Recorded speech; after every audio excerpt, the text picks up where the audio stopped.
मज़मून physics class 9 बाब 9 सबक 14 हरारती फैलाव जो इस्तेमाल ऐं उन जा फ़ाइदा application and consequences of thermal expansion.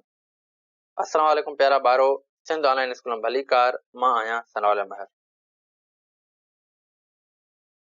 हिन वीडियो में जेको असां अॼु टॉपिक पढ़ंदासीं उहो आहे हरारती फैलाव जो इस्तेमाल ऐं उन जा फ़ाइदा यानी application and consequences of thermal expansion. प्यारा ॿारो, जीअं त असीं थर्मल एक्सपेंशन जो टॉपिक पढ़ी रहिया आहियूं, इन में असां थर्मल एक्सपेंशन बि सम्झीसीं ऐं उन जूं ॿ टाइप बि असां पढ़ी आया आहियूं, linear expansion and volumetric expansion. So हींअर असीं सम्झंदासीं त बेसिकली थर्मल एक्सपेंशन जो इस्तेमाल ऐं उन जा फ़ाइदा कहिड़ा कहिड़ा आहिनि असांजी आम ज़िंदगीअ में। तो बेसिकली प्यारा ॿारो, का बि शइ बेफ़ाइदी न आहे इंसान जे लाइ, ठीकु आहे। तो थर्मल एक्सपेंशन जेका आहे उहा बि बेसिकली असांजे लाइ रोज़मर्रा जी ज़िंदगीअ में काफ़ी सारा कम आसान करे थी, ठीकु आहे। हाणे इन्हनि खे असां जेको आहे त किताब जे पॉइंट ऑफ व्यू खां ॾिसंदासीं त किताब में जेके असांजा इस्तेमाल ऐं उन जा फ़ाइदा ॿुधाया विया आहिनि उन्हनि खे असां हिते डिस्कस कंदासीं, ठीकु आहे। तो सभ खां पहिरीं जेको इस्तेमाल ॿुधायो वियो आहे थर्मल एक्सपेंशन जो प्यारा ॿारो, उहो ॿुधायो वियो आहे बाय मेटालिक थर्मोस्टेट में। प्यारा ॿारो, बेसिकली बाय मेटालिक थर्मोस्टेट छा थींदो आहे? तो बेसिकली छा हूंदो आहे त जेकॾहिं असां हिन लफ़्ज़ खे ॾिसूं त बाय जो मतिलबु हूंदो आहे ॿ, ठीकु आहे, ऐं मेटालिक मतिलबु मेटल। हाणे चए थो ॿिनि मेटल्स जी हिकिड़ी स्ट्रिप हुजे, उनखे असां चवंदासीं बाय मेटालिक, यानी का हिकिड़ी स्ट्रिप ठहियलु आहे, का हिकिड़ी बार ठहियलु आहे, पर उहा कंहिं हिकिड़े मेटल जी न आहे, उन में ॿ मेटल्स पाण में मिलियल आहिनि। पोइ छा थींदो आहे त उनखे असां चवंदा आहियूं बाय मेटालिक, ठीकु आहे।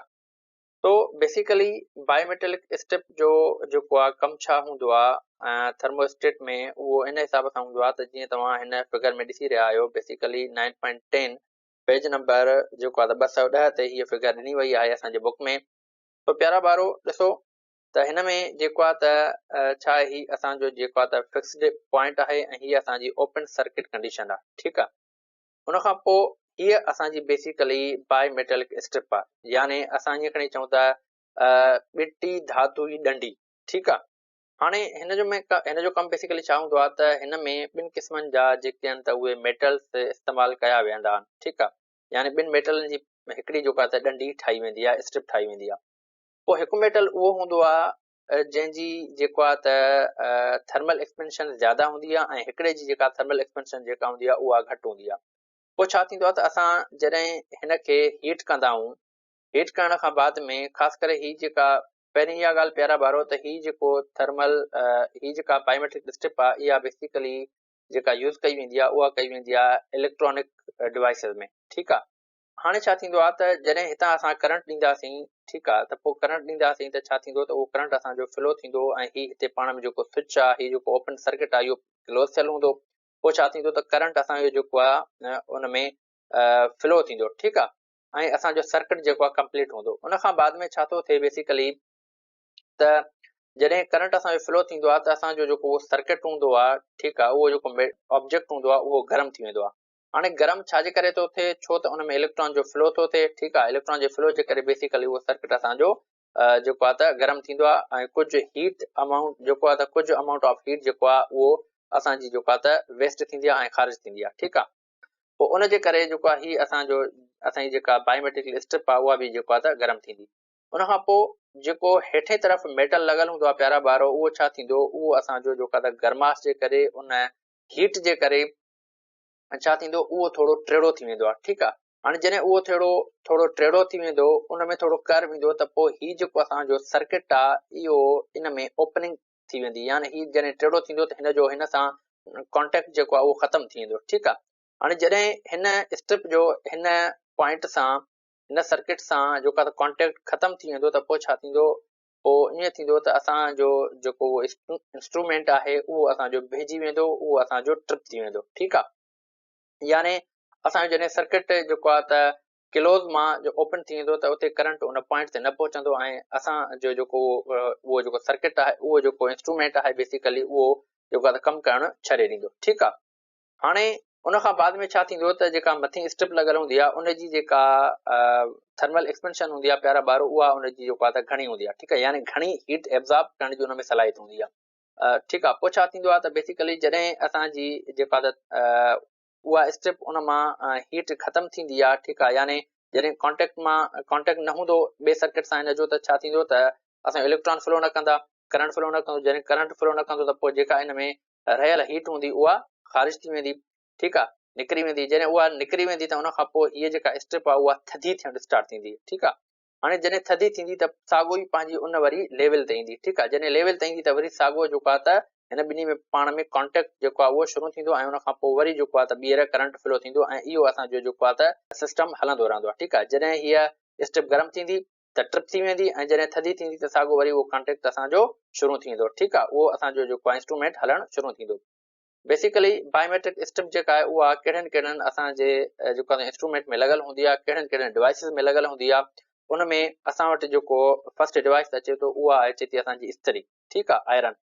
तो तव्हां ॾिठो हूंदो प्यारा ॿारो त इस्त्री हलंदे हलंदे जेको आहे त बंदि थी वेंदी आहे, ठीकु आहे। उनजी बत्ती जेको आहे त बंदि थी वेंदी आहे, ऑफ थी वेंदी आहे। उन खां पोइ वरी थोरो जॾहिं हलाइबो आहे त वरी यानी कपिड़ा इस्त्री कबा आहिनि त पोइ छा थींदो आहे, वरी साॻियो जेको आहे त उहा स्टार्ट थी वेंदी आहे। हाणे इहो बंदि थियणु ऐं स्टार्ट थियणु इहो छाजे करे थींदो आहे, उहो थींदो आहे हिन बायोमेटेलिक स्ट्रिप जे करे, ठीकु आहे। छो त उन में असां उन चाल ते उनखे रखी छॾींदा आहियूं। चाल जो मतिलबु हूंदो आहे त असां उनखे उन जेको आहे त टेम्परेचर ते रखंदा आहियूं, त हिन टेम्परेचर ताईं जॾहिं हीट उन स्ट्रिप जी वधी वञे त उते जेको आहे त उहो सर्किट जेको आहे त ओपन थी वञे ऐं उन खां बाद में जॾहिं उन टेम्परेचर खां घटि हीट हुजेसि त पोइ छा थिए त उहो असांजो जेको सर्किट आहे उहो असांजो क्लोज़ ई रहे, ठीकु आहे।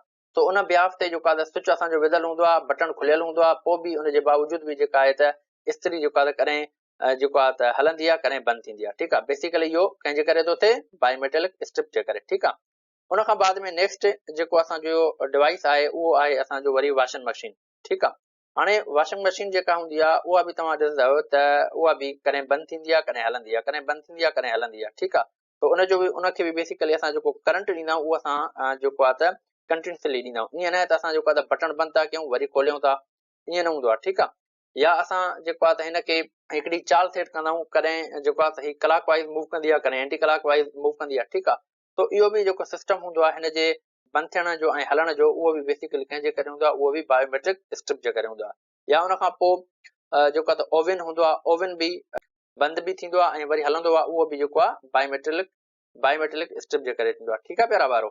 इहो हुयो असांजो जेको आहे त बायोमेट्रिक स्ट्रिप जो इस्तेमालु जेको आहे असांजे डिवाइसिस में। उन खां बाद में नेक्स्ट जेका एप्लीकेशन असांखे ॿुधाई वई आहे उहा आहे वरी जेको आहे त रिवर्ट, ठीकु आहे।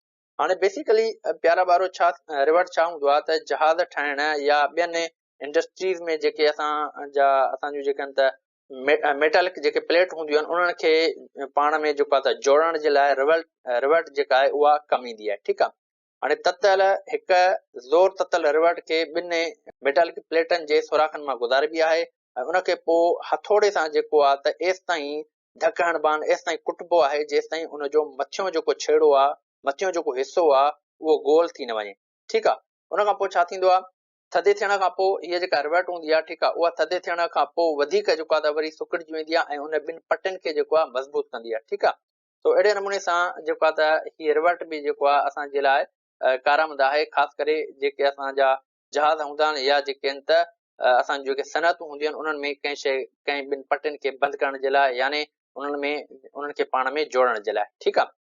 उन खां बाद में प्यारा ॿारो ॿियो जेको आहे त यूज़ हूंदो आहे असांजो थर्मल एक्सपेंशन में जेको आहे त वुडन व्हील्स में, ठीकु आहे। हीअं जीअं असांजा जेको आहे त ॾांद गाॾीअ जा फीथा हूंदा आहिनि या असांजे गॾिया गाॾियुनि जा जेके फीथा हूंदा आहिनि उन में तव्हां ॾिठो हूंदो त हिकिड़ी हीअं मेटालिक रिम टाइप ते जेको आहे त हिकिड़ी शइ हीअं लॻल हूंदी अथसि, ठीकु आहे।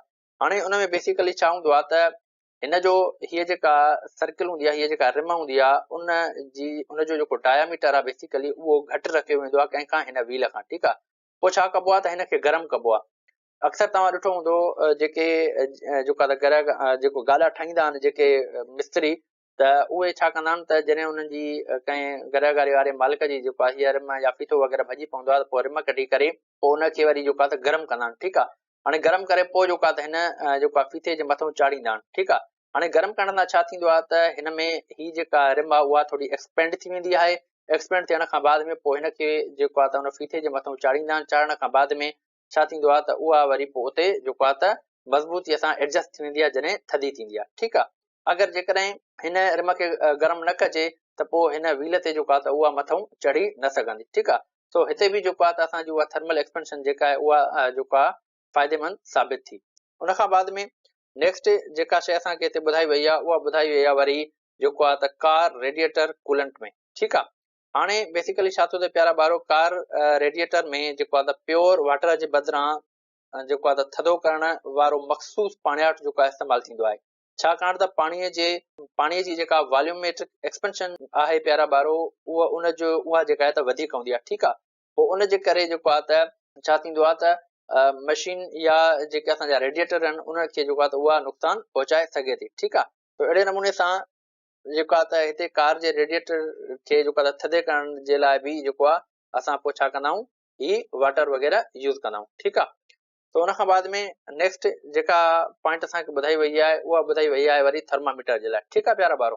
तो बेसिकली छा थींदो आहे त थर्मामीटर जे बारे में असां ऑलरेडी डिस्कस करे आया आहियूं त थर्मामीटर कहिड़े नमूने सां वर्क कंदो आहे। पोइ हुन में चवंदो आहे त हेठां जेको आहे पारो पियल हूंदो आहे, मरकरी पियल हूंदो आहे।